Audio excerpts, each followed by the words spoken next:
living people.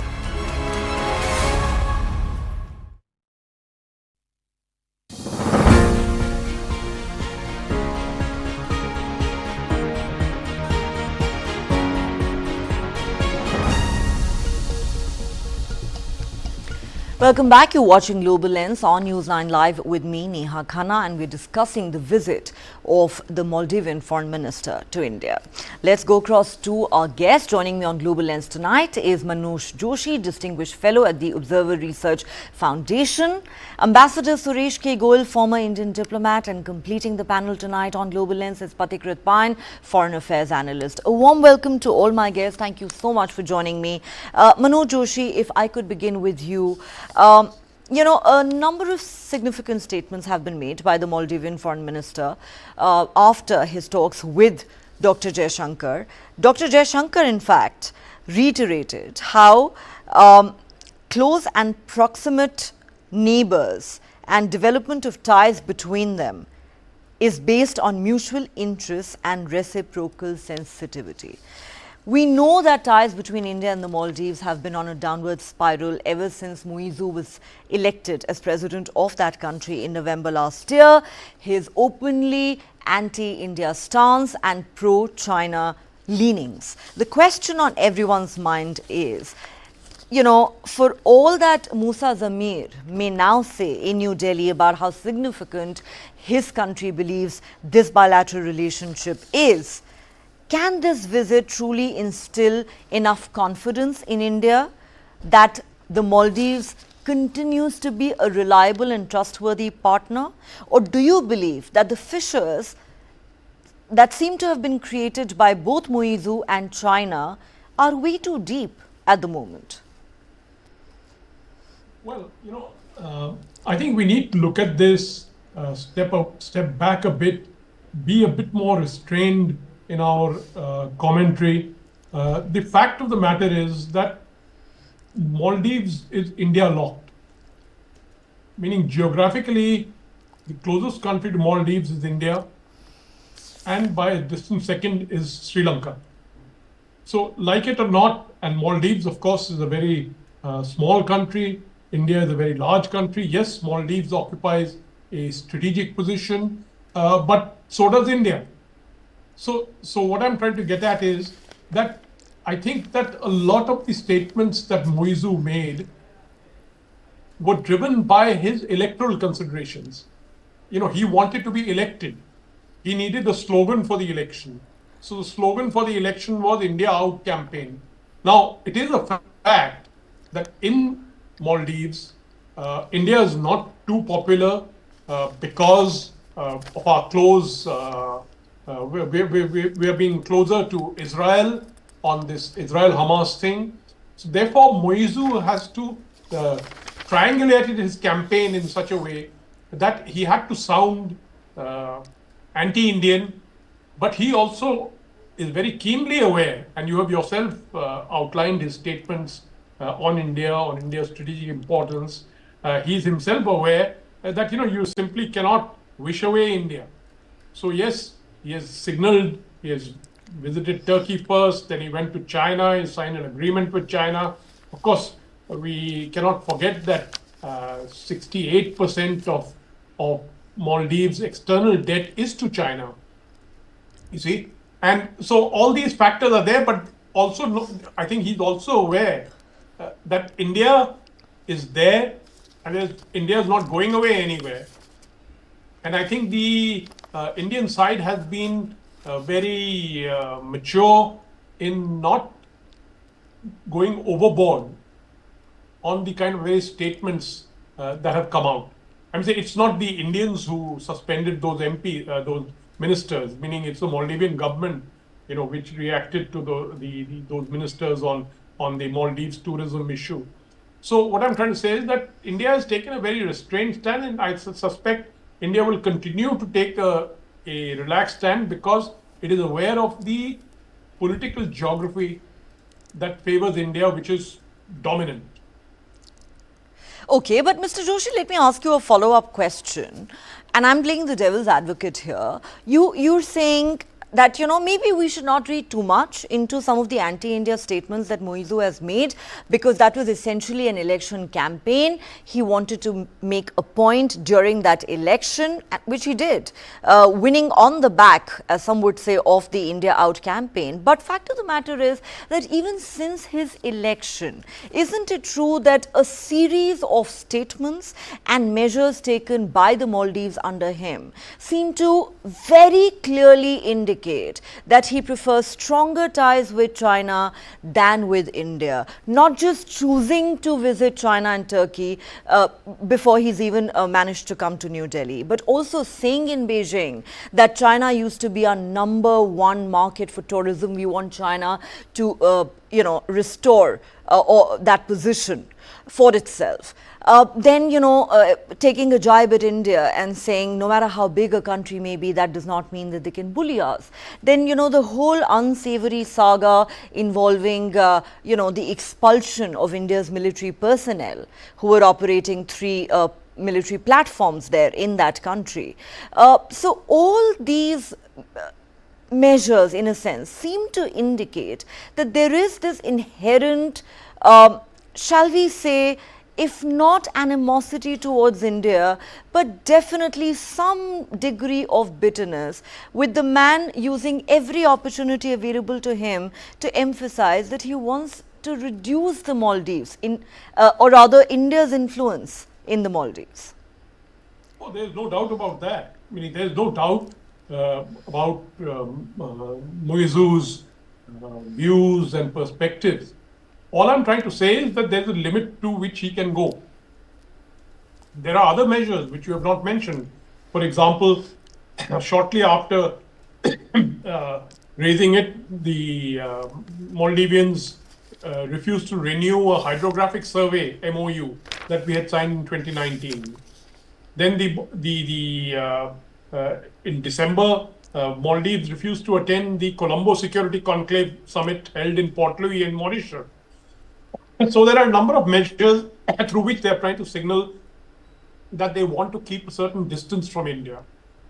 But as I said, the Indian government's reaction has been, okay, you want to keep a certain distance, fine. I think there is an assessment, we have also taken other measures. We have also upgraded our military presence in the Lakshadweep Islands. We have established a new naval facility, the INS Jatayu in the Minicoy Islands, which is the closest, to Maldives. So we are taking our measures, but we don't have to go overboard in it. The sense that if you go overboard, we have seen in our experience in Nepal, when we blockaded Nepal twice, you don't get a good payoff out of it. So you are a huge country, very, very huge country. I mean, Maldives is nothing compared to you. And so I think that, okay, Muizu, he has his electoral compulsions, he has his electorate, there is a certain political view. Maldives is one of the countries which actually sent something like 20 to 30 volunteers to the Islamic State. So there is a deep Islamism which runs across the society in Maldives.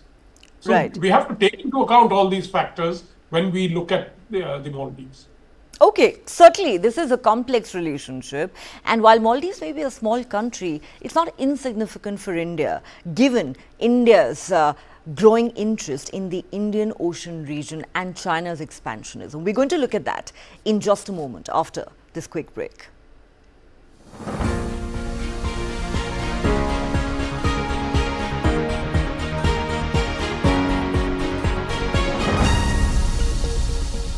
Start with the end in mind. You need to know where you want to reach.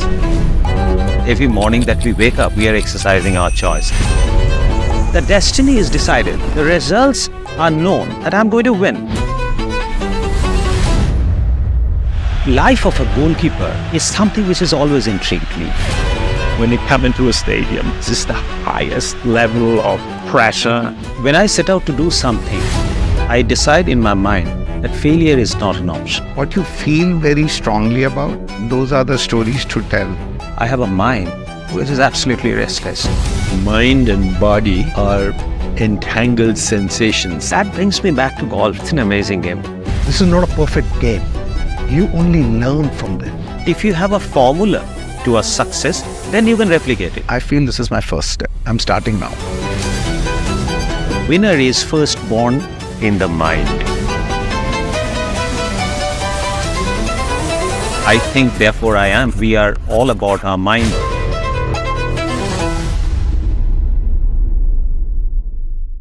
This and more.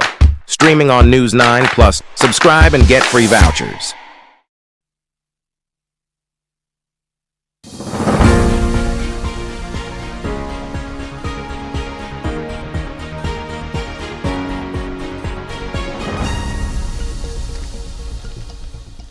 Welcome back. You're watching Global Lens on News 9 Live with me, Neha Khanna. Let me now go across to Ambassador Suresh Goyal. Ambassador Goyal, you've heard what Dr. Jaishankar said to his Maldivian counterpart in New Delhi today.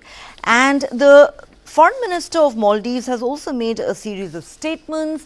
He's trying to, in a sense, reach out to New Delhi, saying that, you know, we want important ties with India. It's a very important relationship for us. You know, as far as the Indian Ocean region is concerned, it is important for the Maldives, Sri Lanka, India, and all the countries in the region, in a sense, sort of making the point that we're not looking at China alone.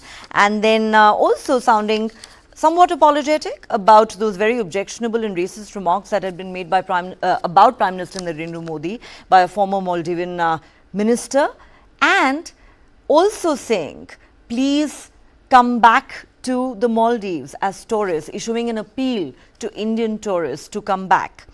Now, given all that has been said, the very fact that this is the first visit to India by a minister from the Maldives government since the election of Muizu in November last year, and the foreign minister insists that Muizu will travel to New Delhi. It's only a question of when and not if.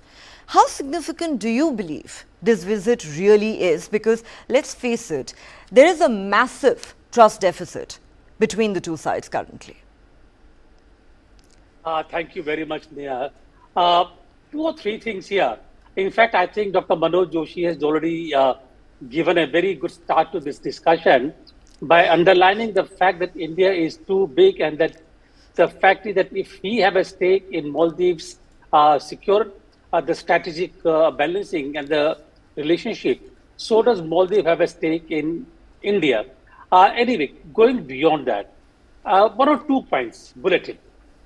First of all, it is not very usual that a visit of a foreign minister takes place at a time when elections are taking place in the host country.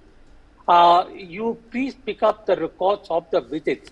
Very, very few, unless there is something very, very urgent nationally to be done. The visits often take place after the elections are over and there is a new government in place. From the statements made by either Musa Jamir or our own spokesman, I didn't see anything new at all whatsoever in the statement, with the exception of exhortation by Musa Jamir for Indians to look at Maldives as a tourist market. So clearly, one objective of the visit was really because the economy of Maldives has begun to hurt, and therefore they want to call upon the Indians to begin to come to Maldives again. That is number one, and I think that really will depend a lot on the people, not the government.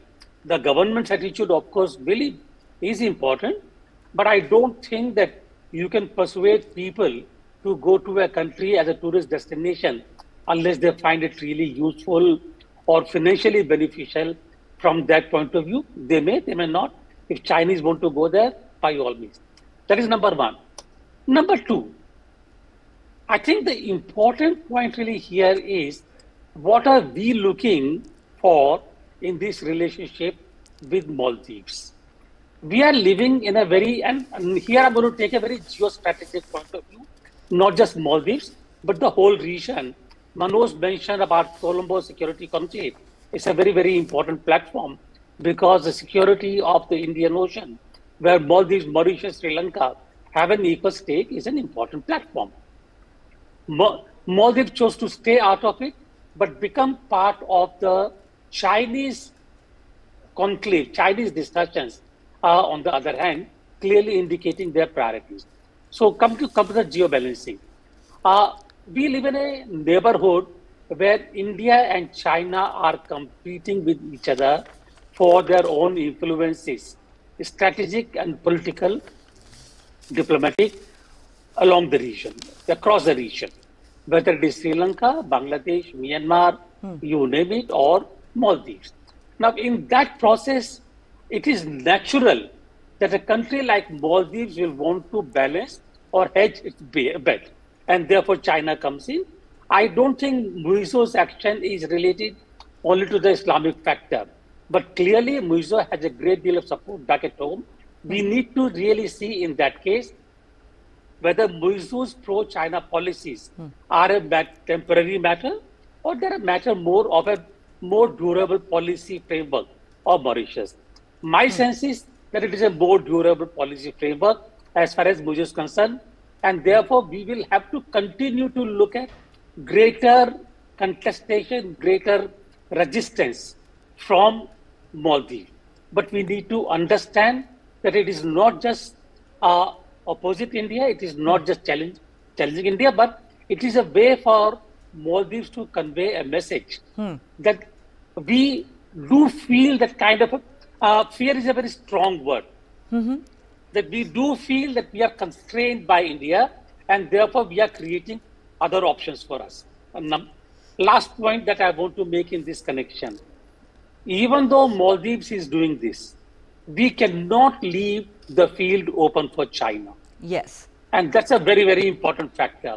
And therefore, if Musa Zabir comes calling at the time of elections because of the economic imperative, we should convey a clear message to him that yes, buddy, we are there to help you out. Whenever you want us, we are there.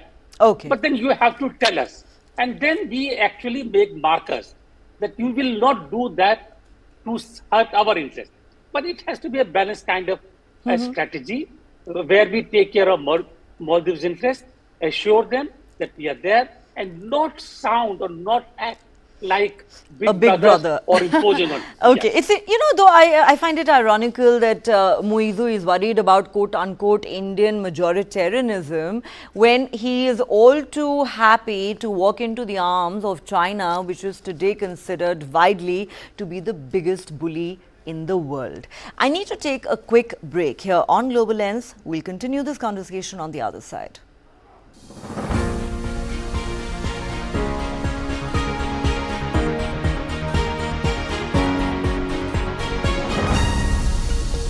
Film and entertainment is definitely one of the levers for any country to build its brand. We are getting global. I feel that we're just on the takeoff. More and more films are becoming language agnostic. Content is a universal language. There's one audience in the world. Absolutely. End of the day, we all are like brothers who have mutual respect for each other from a different land. Watch Allu Arjun on Dual Lords with Barun Das. Streaming on News 9 Plus. Why is the state not looking at putting an embargo on that? As a Telangana person, I will not accept. How do ordinary folks deal with this?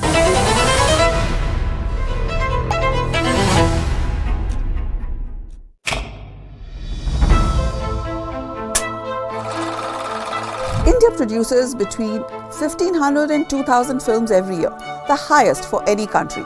But they get ignored at international awards. The Oscars are basically American national awards for themselves. You're not going to be able to make a better pizza than an Italian chef. You're not going to be able to make a better sushi than a Japanese chef. Will you make better khichdi than a Japanese chef? Right? So I want you to taste my food. We are making cinema that we are proud of. Yeah. In fact, it has been 2 decades since an Indian feature film featured in the Oscars International Film category. All these years, for much of its history, they've been just awarding their own films, and this one tiny category, Best Foreign Language Film, had the entire world frothing at the mouth to get into the Oscars.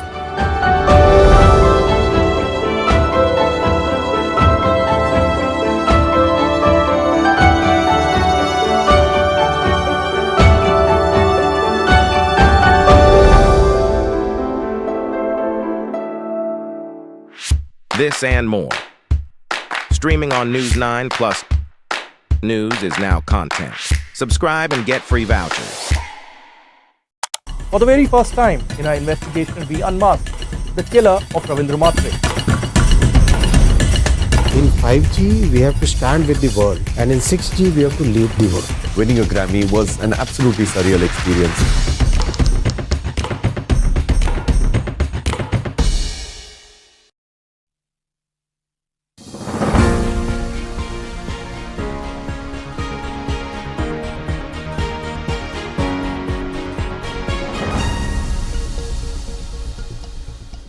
Welcome back. You're watching Global Lens on News 9 Live with me, Neha Khanna, and we're discussing the visit of the Maldivian Foreign Minister to India. Pathikrit Bain, let me come to you now. Do you believe that, the Foreign Minister of the Maldives is here primarily to woo Indians to start going back to the Maldives once again and contribute to their tourism economy rather than really wooing the Indian government? And the question is, can you really take these utterances at face value? Whatever the Foreign Minister may say about how significant he believes the India-Maldives relationship is to Malay, but given everything that we've seen Muizo do in recent months, there is bound to be skepticism here in New Delhi. Good evening, Neha. Yes, of course, there will be skepticism, and I think India would ask them to, prove what they believe in through their actions. Frankly speaking, it was not the government of India which asked people to stop going to Maldives. It is the people who decided not to go, the Indians who decided, because once you utter bad words about the Prime Minister of a country, then you are insulting the whole country. So it is the prerogative of the people of the country to decide whether they would go there or not. And I think the Prime Minister, did something classical by just silently sitting in Lakshadweep and sending out a message, which actually had a devastating impact on the economy of Lakshadweep. I mean, I think their tourism revenue came down by almost 42%. So I think, yes, you are absolutely right. I think one of the prime reason I think the minister is here is to ensure that the flow of traffic of Indians to Maldives starts all over again. But I think, I'm sure, given the pace at which the Prime Minister Modi, develops infrastructure over the next 5 years, presuming that he returns to power, I think Lakshadweep would come up as a viable alternative. So Maldives has created its own problems. So far as, what the utterances were and what has happened, I don't think that the government of India would take this matter to a situation where it's a point of no return, because we have seen these smaller countries tend to play both sides. One regime would be pro-China, the other regime would be pro-India. It's for sure that a significant section of the Maldivians actually are attuned to India culturally and many other reasons. So I think, yes, India has never said that, or that it believes in binary in terms of that if you have good relation with us, you should not have good relation with China. India has never been like that. The only concern is where, some of these utterances by the ministers or, the Prime Minister, the head of state of Maldives, whatever they've done, it is not something which is reflective of maturity. And secondly, when you allow these surveillance ships or research ships coming from China, they're coming for a particular purpose. When you are telling the Indians that you move out your entire entourage of people who are there, personnel of the armed forces, specifically for maintenance of the Dhruv and the Dornier, and not for anything else. India doesn't need to have a base in Maldives. There are other viable alternatives. So it was the Maldives government which provoked India, created these things.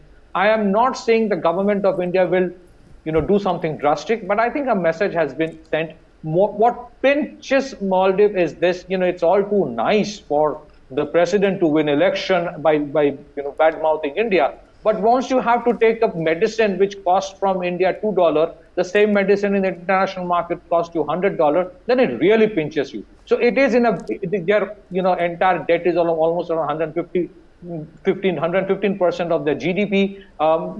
China, for everything said and done, actually puts countries into a debt trap. They will not give you that much aid. They don't believe in charity. The government of Maldives knows this, that, when good times are there, I can be a good friend of China, but when bad times comes, I have to rush to the Indians. I think the government of India is making it very clear that, look, we will help you definitely, but I'm sure government of India has changed its stance in the manner that we are no more going to bend backward to appease these neighborhood countries.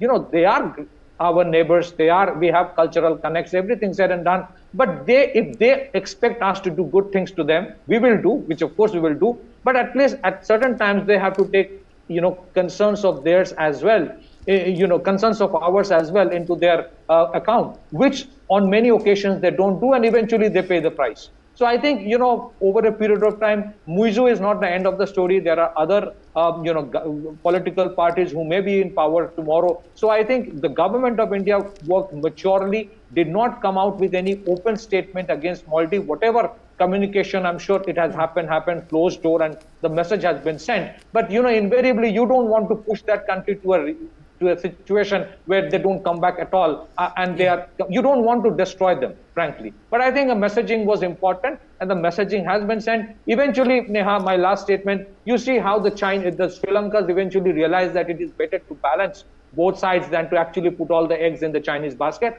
I am sure, like the Sri Lankans, the Bangladeshis and the Nepalis, the Maldives people would also, the government will understand. It's one thing to say something, but it's too big. India is too big for them to ignore. I'll tell you, people say there are problems we have with Nepal, but recently India signed a 10,000 megawatt hydroelectric deal with Nepal.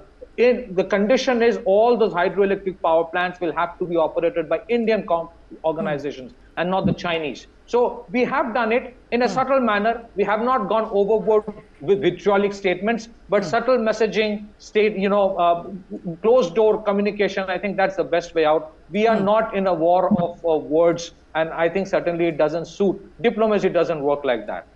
I agree with you. I mean, India is a major emerging global power today, already an Asian giant. We have shown a lot of restraint, but at the same time, India cannot afford to ignore the China factor. So let me take this back to Ambassador Goel. Ambassador Goel, I found what you said in the earlier segment quite interesting. And also worrying from India's viewpoint. You said, it wasn't just a slogan that Muizu used to win an election targeting India. It could very well be an enduring policy that's pursued by the Maldives and its leadership for quite some time to come. Therefore, the question is that even as we continue to show restraint, how do we ensure that, the Maldives does not go further into the arms of China? Because at the end of the day, as you mentioned, we cannot leave the field open completely for China.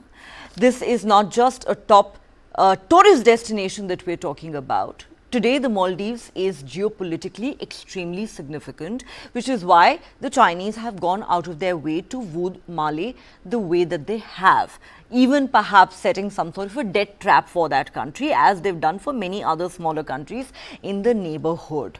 What do you think would be India's best bet as it tries to secure its own geostrategic interests in the Indian Ocean region while dealing with this antipathy from Muizu and China's growing expansionism?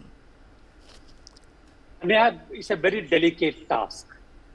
Clearly, when we're trying to balance out our own action strategy vis-a-vis China, which has more resources, there is a great deal of asymmetry of CNP between India and China, and therefore we need to be extremely calculated, planned in our own ways in dealing with the countries in the region.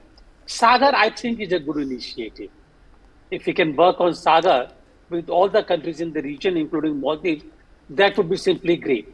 But I think the most important thing is to send a message to Maldives, as I said before, that look, if you need us, only if you need us, we are there to help you out. And let me tell you, I've seen this happening in Africa. This happened in the case of Sri Lanka. This would happen in the case of Nepal. This is happening everywhere. Because Chinese assistance is not assistance.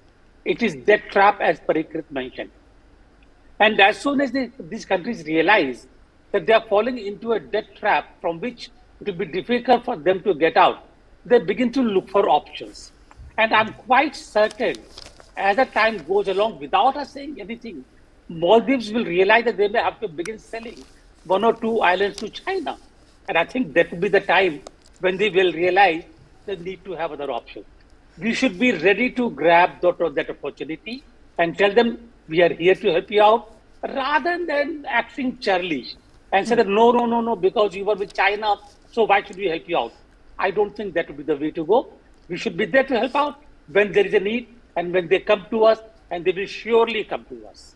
They will surely come to us. Let's certainly hope that a better sense prevails and that the Maldives doesn't end up as another Sri Lanka.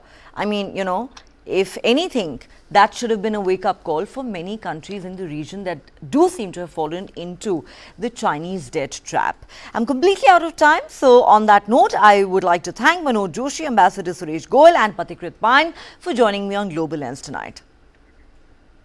All right, let's now move on to our next story.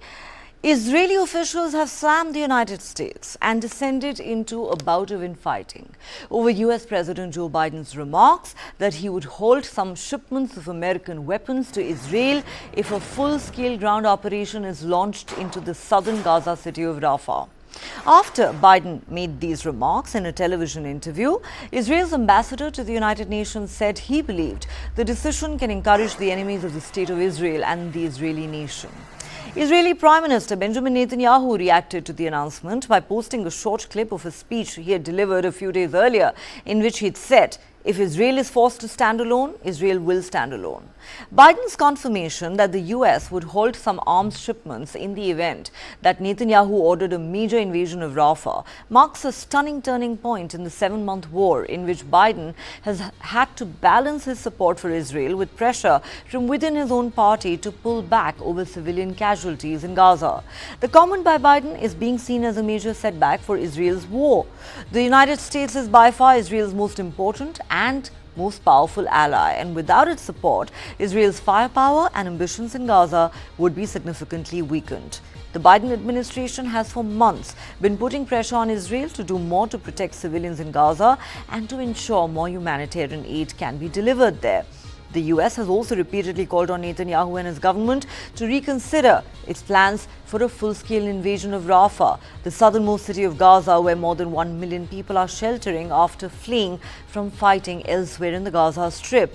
Israel has so far carried out a limited operation around Rafah city, taking control of the Palestinian side of the Rafah crossing, a crucial entry point for aid into Gaza, and carrying out military strikes on the city's fringes.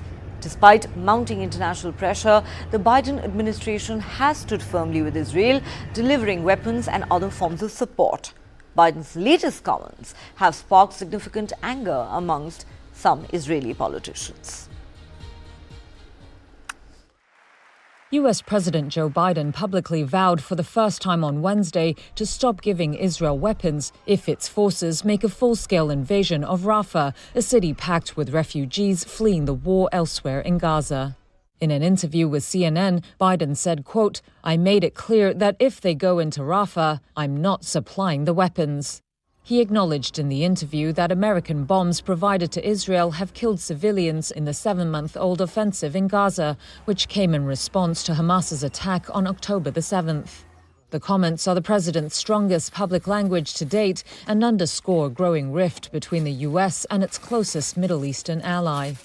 The interview was aired hours after Defense Secretary Lloyd Austin confirmed to the Senate that the U.S. had at least temporarily paused a planned delivery of thousands of heavy bombs, and that Biden made the decision to hold on the weapons over concerns for Rafah. That marks the first such delay since the U.S. administration pledged ironclad support to Israel. You have to protect the people, the civilians in the battle space. Otherwise, you create more terrorists going forward. The United States is by far Israel's biggest supplier of weapons, with Congress last month approving $26 billion in extra funding for the country. Biden said the U.S. would continue to provide defensive weapons, including for Israel's Iron Dome anti-missile system. But referring to civilian casualties, he added, It's just wrong. We're not going to supply the weapons and artillery shells. The president is under growing pressure at home over American support for Israel as he runs for re-election this year. There was no immediate comment from Israel on Biden's remarks, but Israeli authorities have insisted Rafah must be hit, saying thousands of Hamas fighters are there. Its forces have continued tank and aerial strikes on southern Gaza after moving in on Tuesday via the Rafah border crossing with Egypt, which cut off a vital aid route. The US seems to destabilize India during the 2024 general election. That's what the Russian Foreign Ministry has said after a US Federal Commission's report criticized New Delhi for alleged violations of religious freedoms. RT News, the Russian government-owned news network, has reported that Foreign Ministry spokesperson Maria Zakharova has said Washington lacks understanding of India's national mentality and history and continues to make unfounded accusations about religious freedoms in India. Zakharova called it disrespectful to India as a country and a state, saying the reason behind the US accusations is to destabilize the internal political situation in India and complicate the general elections. The Foreign Ministry spokesperson added that Washington's actions clearly constitute interference in India's internal affairs. This comes after the latest annual report by the United States Commission on International Religious Freedom criticized India for alleged violations of religious freedom. The Commission also renewed its recommendation to the US State Department to declare India a country of particular concern. The report has accused the ruling party, the BJP, of reinforcing discriminatory nationalist policies. It has flagged the continued enforcement of the Unlawful Activities Prevention Act, the Foreign Contribution Regulation Act, the Citizenship Amendment Act, and anti-conversion and cow slaughter laws. The enforcement of these laws, the Commission said, has resulted in arbitrary detentions, monitoring and targeting of religious minorities and those advocating on their behalf. The report went on to say both news media and non-governmental organizations reporting on religious minorities were subjected to strict monitoring under FCRA regulations. India's External Affairs Ministry has slammed the US Commission for attempting to interfere in India's electoral exercise and continuing to indulge in propaganda against the country. Randhir Jaiswal, spokesperson for the ministry, said last week that this commission is known to be a biased entity with a political agenda. He said the US Commission on International Religious Freedom is known as a biased organization with a political agenda. They continue to publish their propaganda on India masquerading as part of an annual report. We really have no expectation that the USCIRF will even seek to understand India's diverse, pluralistic and democratic ethos. Their efforts to interfere in the largest electoral exercise in the world will never succeed. Moscow, meanwhile, has also trashed allegations of the involvement of an Indian official in a foiled plot to assassinate Khalistani terrorist Gurpatwant Singh Pannon, saying, according to the information we have, Washington has not yet provided any reliable evidence of the involvement of Indian citizens in the preparation for the murder of a certain G.S. Pannon.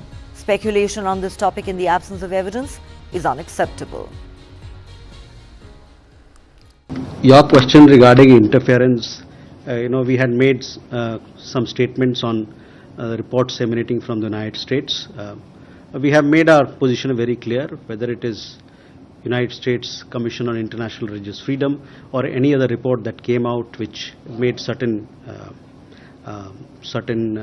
observations कि जो हम लोग कहना था, अमेरिकी जो reports आई उन पर जो हमको टिप्पणी करना था हमने कहा, और आप देखेंगे उसमें हमने ये बात कही है कि किसी प्रकार की कोई इन्फ्लुएंस बाहर से करना चाहे या इंटरफेयर करना चाहे बिल्कुल सरासर गलत है और कभी हम सक्षम नहीं होगा हमारे देश में. A series of violent attacks on politicians in Germany, including a brutal assault on a member of the European Parliament in Dresden, has stirred widespread concern and ignited national discussion on the country's increasingly tense political atmosphere. Berlin Senator Franziska Giffey is among the latest victims in this alarming trend as Germany prepares for the upcoming elections in a deeply polarized environment. Berlin Senator Franziska Giffey is one of the latest politicians to be attacked in Germany as the country gears up for elections in a polarizing climate. Giffey was briefly hospitalized after a man struck her over the head in a library on Tuesday. I think it is worrying, and it also shocks and upsets me that we have been seeing more and more attacks of this kind recently, that people are being attacked because of their political work, because of their stance and attitudes, and that affects many, many people. Police said a 74-year-old suspect has been detained and was previously known to police for hate crimes, among other incidents. They said the suspect is believed to have mental health issues. Chancellor Olaf Scholz condemned the act on social media as cowardly. The attack on Giffey coincided with an emergency meeting of state ministers. They're calling for greater police protection of politicians as the number of verbal and physical assaults soars ahead of European and local elections. Government data shows the number of attacks on politicians in Germany has doubled since the 2019 European Parliament elections. Separately, the same day as Giffey's attack, 2 people were arrested in Dresden for shoving and spitting at a member of the Greens Party who was putting up campaign posters. They had earlier been heard shouting Hitler salutes when with a group of people nearby, police said. The incidents come days after Matthias Ecker was kicked and beaten, also while putting up posters. The member of Scholz Social Democrats needed surgery. On social media, he thanked supporters for well wishes and wrote, quote, "This is not just about me, but about everyone who is passionately involved in politics. Nobody in a democracy should be afraid to voice their opinion." Mainstream politicians have blamed the rising political violence on the resurgence of the far-right Alternative for Germany party, who could sweep 3 state polls this year. An AfD leader said attempts to use the attack on Ecke for political gains were, quote, "vile and irresponsible," adding that AfD politicians and members were frequently attacked. Germany's interior minister said that she would look at tightening the law against political attacks. All right, that's all the time we have on Global Lens tonight. If you have been, thanks for watching. We're leaving you with some more stories that made global headlines today. Do join us again tomorrow.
का जो चुनाव है ये Rahul Gandhi versus Narendra Modi का चुनाव है। ये चुनाव वोट फॉर जिहाद इसके अगेंस्ट वोट फॉर विकास का चुनाव है। ये चुनाव परिवार के कल्याण, अपने परिवार के कल्याण के विरोध देश की जनता के कल्याण का चुनाव है। ये चुनाव राहुल गांधी की चाइनीज गारंटी के खिलाफ मोदी जी की भारतीय गारंटी का चुनाव। 2000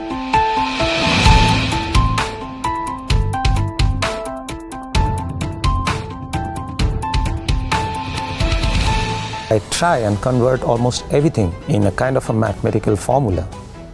You should always stretch more than you can reach.